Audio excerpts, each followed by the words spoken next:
بالمبين وهو أصدق الصادقين وقوله الحق. بسم الله الرحمن الرحيم. كل نفس ذائقة الموت ثم إلينا ترجعون. صلوات محمد.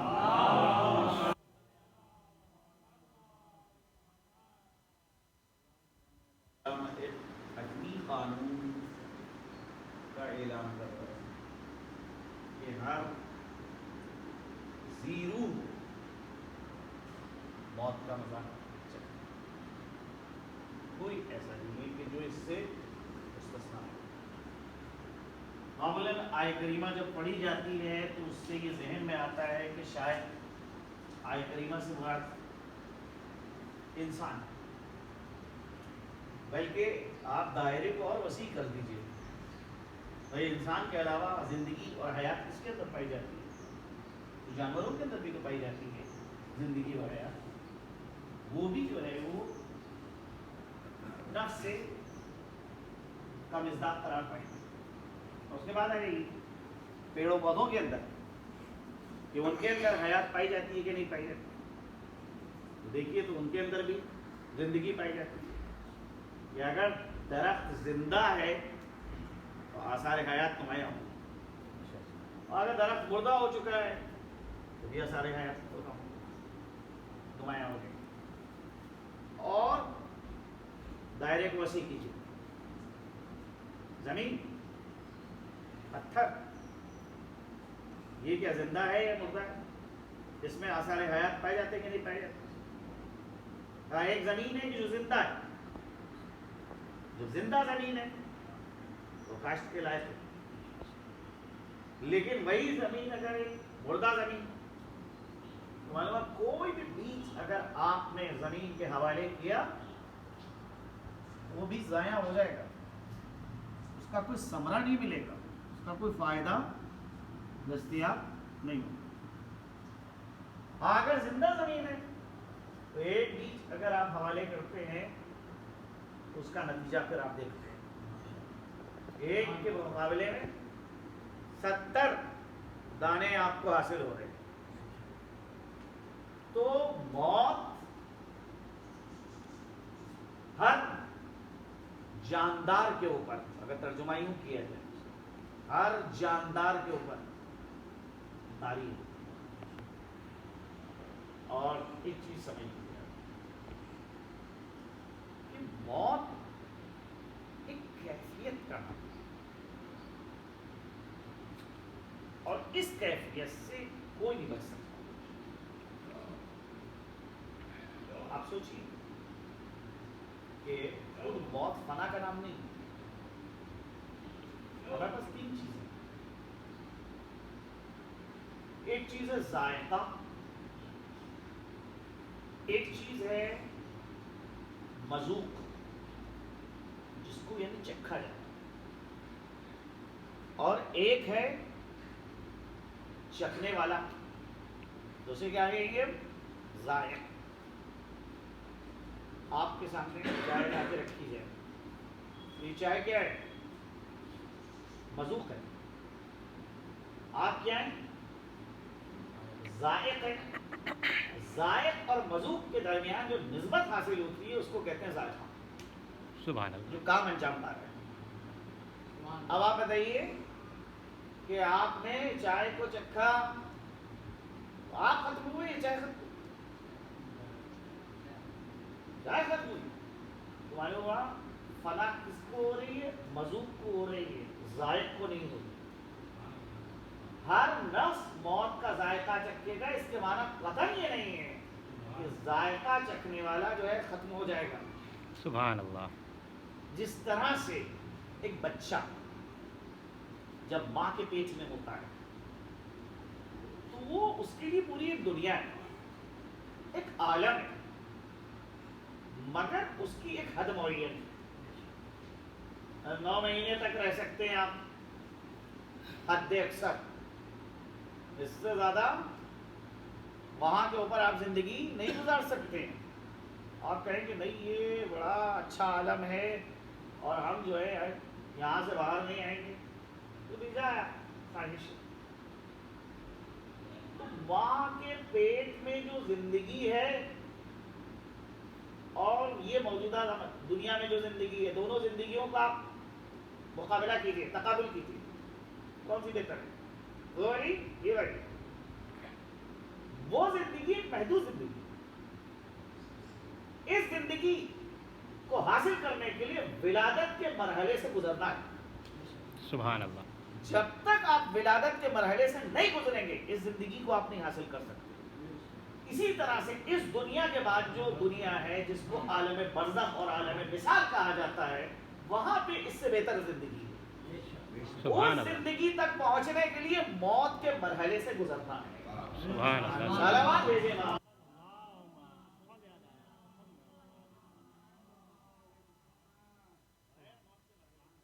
اپنی گزریں گے وہاں پر اس بہتر زندگی سے۔ اب بہرحال یہاں پہ آپ کے پاس جو زندگی ہے بڑی محدود زندگی ہے۔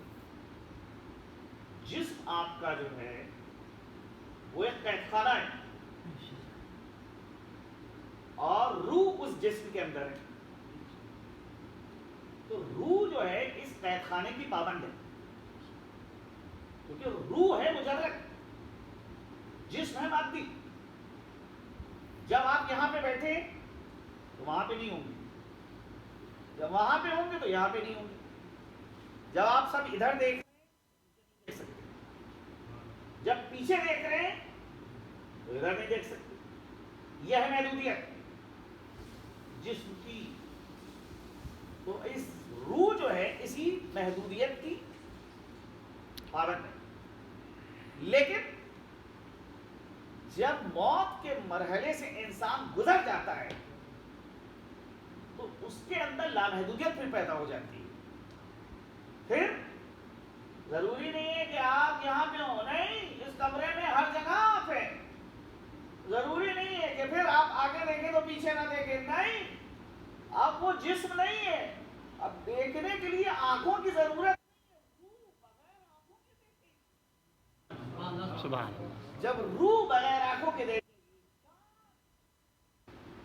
ہم دنیا میں محتاج ہیں کسی چیز کو سننے کے لیے کانوں کے، بغیر کانوں کے یہ الہی صفت ہر بندے میں نمایاں ہوتی ہے، ظاہر ہوتی ہے، مگر کب؟ موت کے مرحلے سے گزرنے کا۔ تو موت کا جو مرحلہ ہے، کیونکہ حیات کچھ لوگوں میں تو عارضی طور پہ اور اللہ سبحانہ و تعالیٰ کی زندگی اگر دیکھی جائے حیات، کیونکہ وہ ایک اس کا نام ہے حی۔ وہ کیسا حی ہے، کیسا زندہ ہے؟ معصومین نے اس کی تشریح کری ہے، یا حی قبل کل حی، اے وہ زندہ جو ہر زندہ سے پہلے، یا حی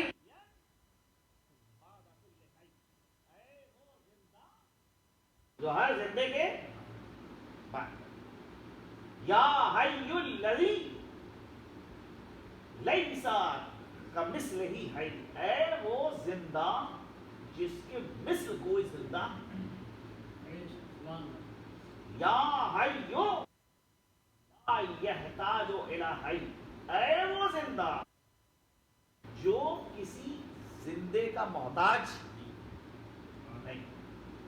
یا حی الذی یمیت کل حی، اے وہ زندہ جو ہر زندے کو موت کرے۔ یا حی الذی یرزق کل حی، اے وہ زندہ جو ہر زندے کو رزق عطا کرتا ہے۔ یا حی لم یرث الحیات من حی، کسی زندے سے زندگی کو میراث میں نہیں پایا، اس کے پاس جو زندگی ہے وہ اس کی ذاتی زندگی ہے۔ بھائی ذاتی اور عرضی کا فرق سمجھیے آپ کہ آپ سے میں نے پوچھا گلاب جامن کیوں میٹھی ہے؟ آپ نے کہا کیونکہ شکر کے شیرے میں اس کو ڈالا گیا ہے اس لیے میٹھی ہے۔ برفی کیوں میٹھی ہے؟ کہا اس لیے کیونکہ کھوئے میں شکر کو ملایا گیا اس لیے میٹھی، لیکن خود شکر کیوں میٹھی؟ اس کی مٹھاس ذاتی ہے، اور جہاں کے اوپر کوئی صفت ذاتی ہو تو وہاں پہ کیوں اور کیسے کا سوال نہیں کیا جاتا ہے، اس چیز کو تسلیم کر لیا جاتا ہے۔ اللہ کے بعد جو زندگی ہے وہ اس کی ذاتی صفت ہے، وہ کسی سے نہیں لیتا ہے، لیکن ہم اور ہمارے علاوہ جتنے بھی زیرو ہیں سب کے سب اللہ سے حیات کو لیتے ہیں۔ کوئی ایسا نہیں ہے دنیا میں کہ جس نے اس سے حیات کو نہ لیا ہو۔ یا حیو یا حی اللہ، اے وہ زندہ کہ جس نے کسی زندے سے زندگی کو کسب نہیں کیا ہے، ہرا میراث نہیں کیا۔ یا حی الذی یحیی الموتى، اے وہ زندہ کہ جو مردوں کو زندہ کرتا ہے۔ یا حی یا قیوم لا تأخذہ، اے وہ ذات کہ جو حی بھی ہے، زندہ بھی ہے اور قائم بھی ہے، اور جس کو نہ اونگ آتی ہے نہ نیند آتی ہے۔ معمول ہے جو زندہ ہیں ان کے اندر جو ہے یہ خصوصیت پائی جاتی ہے، کبھی کبھی ان کے حواس معطل ہو جاتے ہیں، لیکن جب نیند آتی ہے اس وقت حواس بیدار نہیں ہوتے ہیں، مگر وہ ایسا زندہ ہے کہ جس کے اوپر نہ تو نیند کا غلبہ ہوتا ہے نہ اونگ کا غلبہ ہوتا ہے۔ صلوات بھیجے محمد۔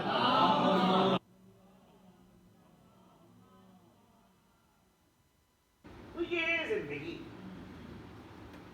جو ہمارے پاس ہے ایک محدود زندگی، ہمارا اس کے بعد جو برزخ ہے جس کو عالم مثال بھی کہا جاتا ہے، وہاں کے اوپر جو زندگی ہے وہ ایک لامحدود زندگی، وہ زندگی تک پہنچنے کے لیے اور ہم کو موت کے مرحلے سے گزرنا ہے۔ اگر موت کے مرحلے سے ہم گزرے تو اس زندگی تک پہنچے۔ اچھا، بعض لوگ ہیں کہ جو اسی دنیا میں اپنے نفس کی ریاضت کرتے ہیں، شیکل کرتے ہیں نفس، نتیجہ یہ ہوتا ہے کہ وہ اپنے اندر جو ہے یہ خصوصیت پیدا کر لیتے ہیں کہ جب چاہیں اپنی روح کو اپنے جسم سے باہر نکال سکتے۔ یہ ایک عمل ہے جو عرفا سے اختصاص رکھتا ہے، جس کو انخلاء کہا جاتا ہے۔ انخلاء کے معنی کیا ہے؟ یعنی جسم سے اپنی روح کو باہر نکال لینا، یعنی اپنی اختیاری موت پہ قادر ہونا۔ بزرگ عالم آیت اللہ بہجت جن کا انتقال ہوا، 17 سال کی عمر میں ان کو یہ خصوصیت حاصل ہوئی، 93 سال کی عمر میں ان کا انتقال ہوا ہے۔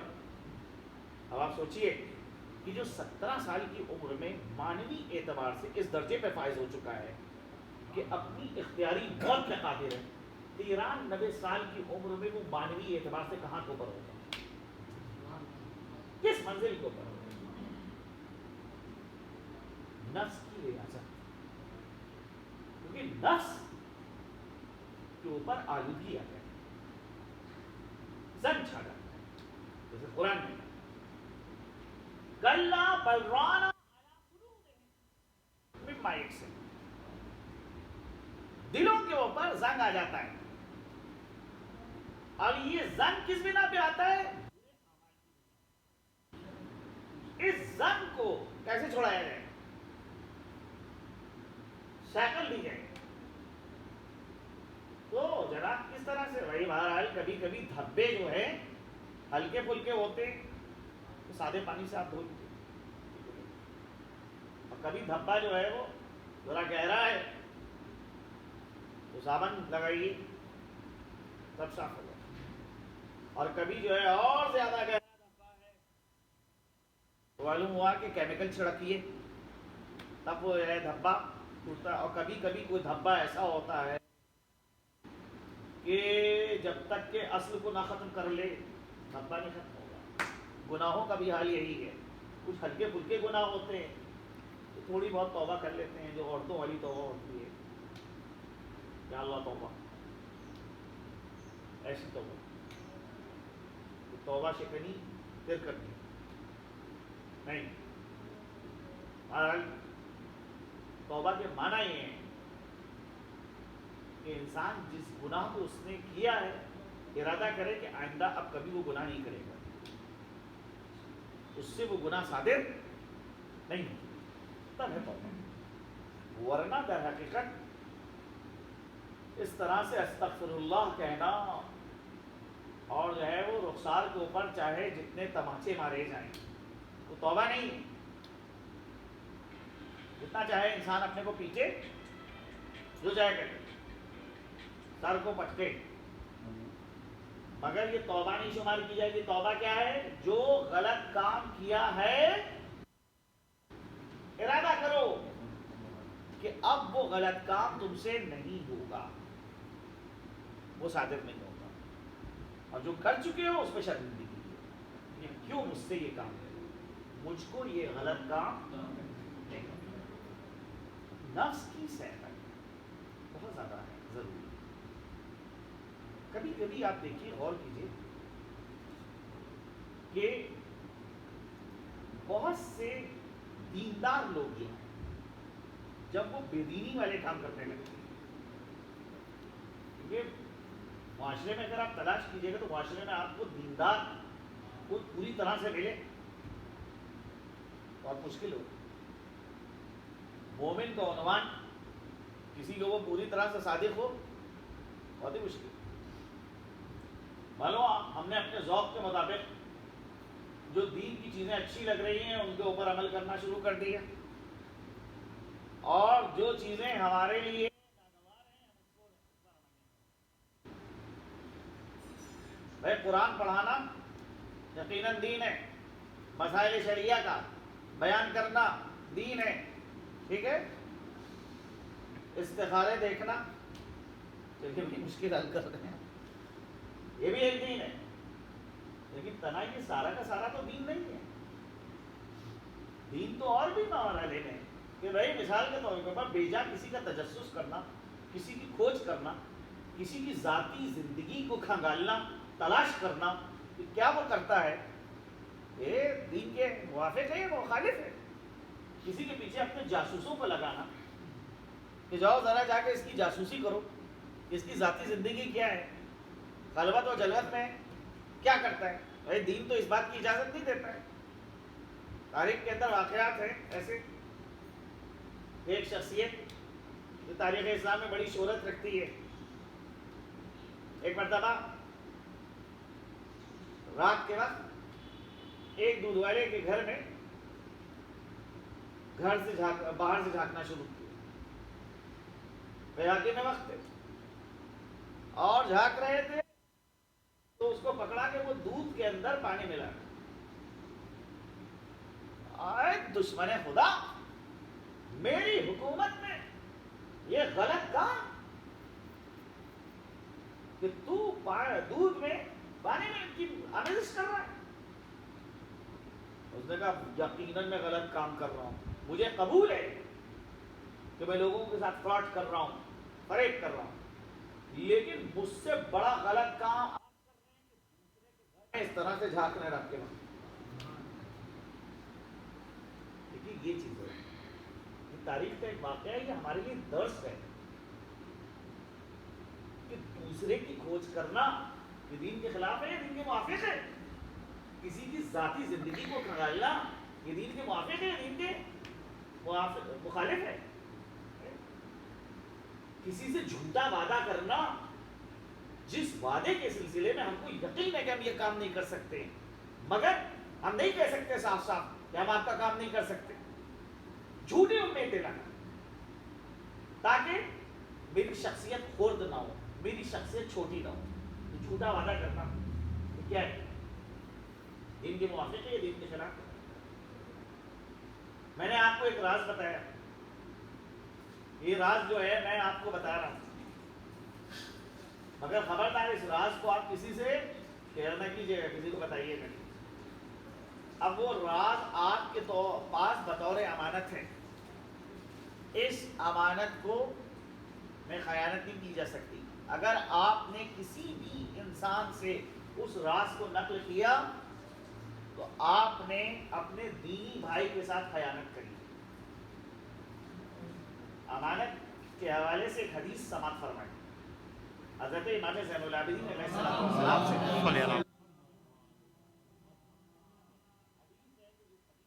فرماتے ہیں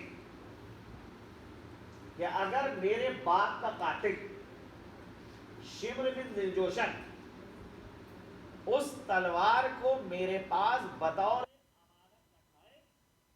جس تلوار سے اس نے میرے باپ کو ذبح کیا، اور کیجیے گا، میرے باپ کا قاتل شمر وہ تلوار لے کے آئے جس تلوار سے اس نے امام حسین کا گلا کاٹا ہے، اور میں اس کی امانت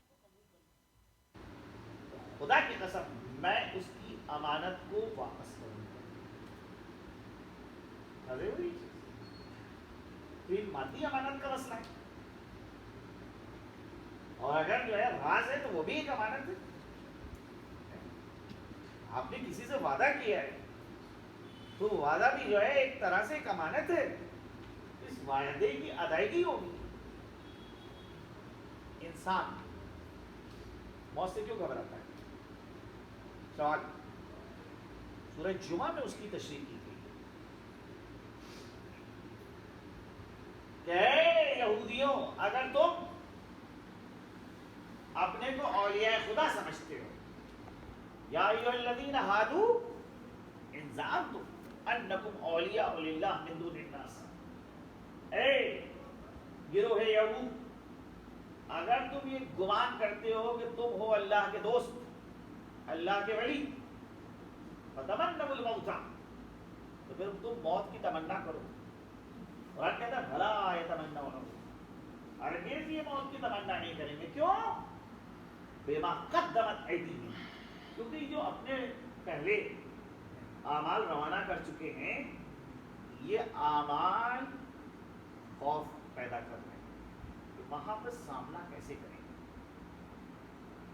تو موت سے کیوں گھبراتا ہے انسان؟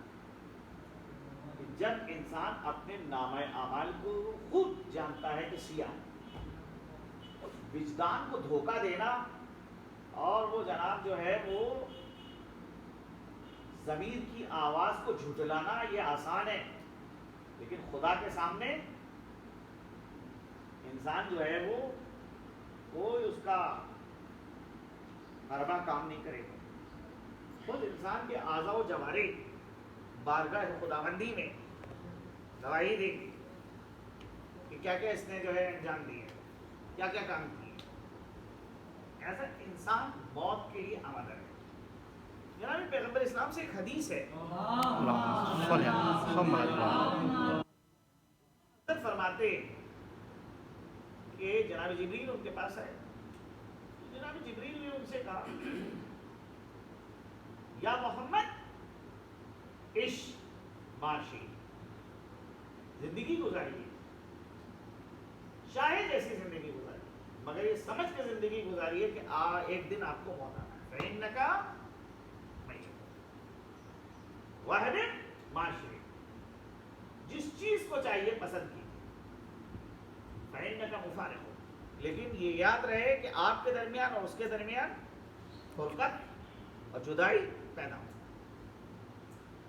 واحد معاشرے، جس چیز کو چاہے دوست رہے، فإنک مفارق، مگر اس سے آپ کو جدا ہونا. واحد جو چاہیے آپ عمل انجام دیں، فإنک ملاق، اس سے آپ کو ملاقات کرنا ہے. جنت میں جو نعمتیں آپ کو ملیں گی، جو کچھ یہاں کیا ہے اسی کی وہی نعمتیں. جہنم میں جو عذاب ہے وہاں کے اوپر کوئی پیدا نہیں کیا جائے گا، یہی دنیا سے جائے گا عذاب. کبھی کبھی جو ہے وہ کسی کی بات کتنا زیادہ اثر انداز ہو جاتی ہے. پڑوسی ملک کے ادیب ہیں، انہوں نے جو ہے وہ ایک افسانہ لکھا، لیکن جو ہے اس کے اندر جو واقع کی نصیحت کے لائق لکھتے ہیں کہ جنت اور جہنم بالکل برابر ہی نہیں. جنت میں لوگوں کو ٹھنڈک کا احساس ہوا. وہ جنت کے حوالے سے تو یہی تصور ہے کہ وہاں جو ہے وہ آگ وقت تو ہوگی، سردی محسوس ہونے لگا. تو آپس میں جنتیوں نے کہا کہ کیا کیا جائے، بہت زیادہ جاڑا لگ رہا ہے. بغل میں جہنم ہے، وہاں سے آگ لے آئی تھی. وہ آگ جو ہے وہ جنت کے اندر حرارت پیدا کرتے تھی. ایک صاحب کو جنت سے بھیجا گیا کہ جائیے جہنم کے دروغہ سے کہیے گا تھوڑی سی آگ دے دو. وہ جناب جو ہے وہ جنتی بیچارہ نکل کے جب دم در پہنچا تو اس جہنمی نے کہا کہ تمہارا یہاں کیا کام ہے، تم کیوں آئے ہو یہاں؟ کہا تھوڑی سی آگ لینے کے لیے آئے ہیں کیونکہ وہاں سردی بہت ہو رہی. کہا یہاں جو آگ ہے وہ آگ ہے جو لوگ دنیا سے اپنے ساتھ لے کر آئے. اگر تم کو جہنم کی آگ چاہیے تو دنیا میں جانا ہوگا. یہاں کوئی آگ پیدا نہیں کی جاتی، بہتر سے پیدا. جنت میں جو نعمتیں ہیں وہ دنیا ہی سے جاتی ہیں، اور جہنم میں جو بہرحال عذاب ہے وہ بھی دنیا سے جاتا ہے. الانسان علی نفسہ بصیرہ، انسان بخوبی اپنے آپ کو جانتا ہے کہ میں کیا ہوں، تشخیص دے سکتا ہے کہ میرے اندر کیا خامیاں پائی جاتی ہیں، کیا خوبیاں پائی جاتی ہیں. خامیوں اور خوبیوں کے اعتبار سے انسان فیصلہ کر سکتا ہے. جب تک ہم ہیں یہاں ہمارا اختیار ہے کہ اپنے نامہ اعمال کو درست کر لیں، اور اگر موت کا فرشتہ آ گیا تو وہ اختیار ہم سے سلب ہو گیا. زندگی اگر دیکھنا ہو تو کربلا والوں سے کربلا والے جو ہیں حیات ابدی کو حاصل کرنے کے لیے کیسے بے قرار. شب عاشور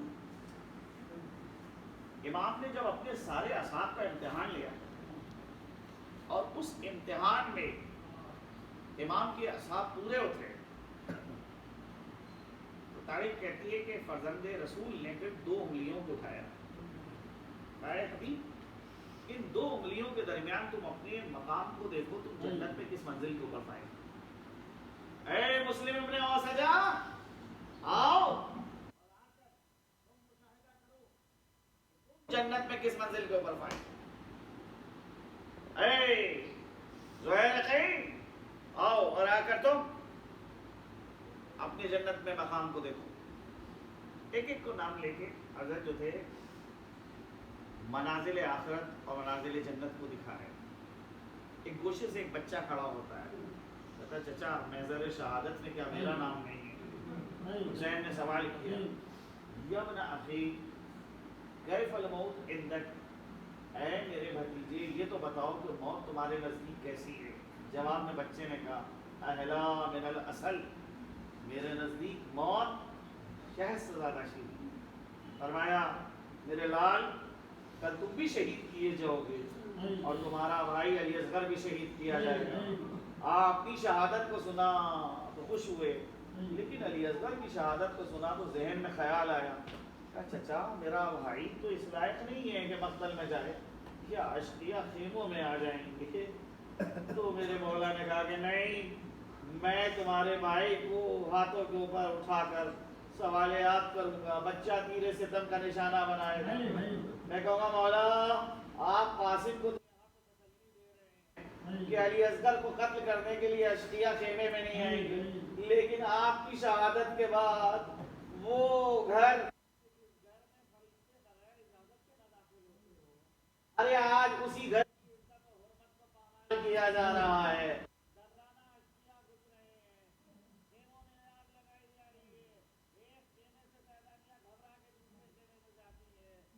دوسرے خیمے سے تیسرے خیمے میں جاتی ہیں. ایک منزل وہ آتی ہے کہ تمام زینب سید سجاد کے سرانے پہنچتی ہیں. بازو کو ہلایا, اے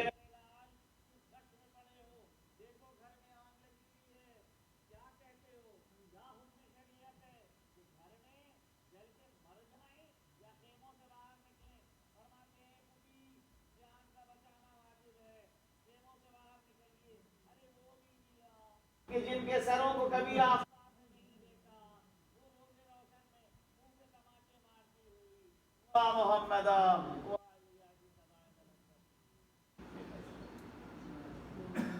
یعلم الذین ظلموا ای منقلب انا للہ و انا الیہ راجعون. الہی بحق ذرا و علیہ و بارک و بارک. اور دگارہ اس مختصر سی مجلس کو قبولیت کا درجہ عنایت فرما. خدایا جن مظلومین کے اصال ثواب کی مجلس ہے, ان کے گناہان کبیرہ و صغیرہ کی مغفرت فرما, اور ان کے پسماندگان کو صبر جمیل عنایت فرما. جہاں جہاں مومنین آباد ہے سب کی جان و مال و عزت و آبرو کی حفاظت فرما. پرچم اسلام کو سر بلند فرما, پرچم کفر و نفاق کو سر نگوں فرما. ہمارے امام کی ظہور میں تاجیل فرما, ان کے امان و انصار و مددگار.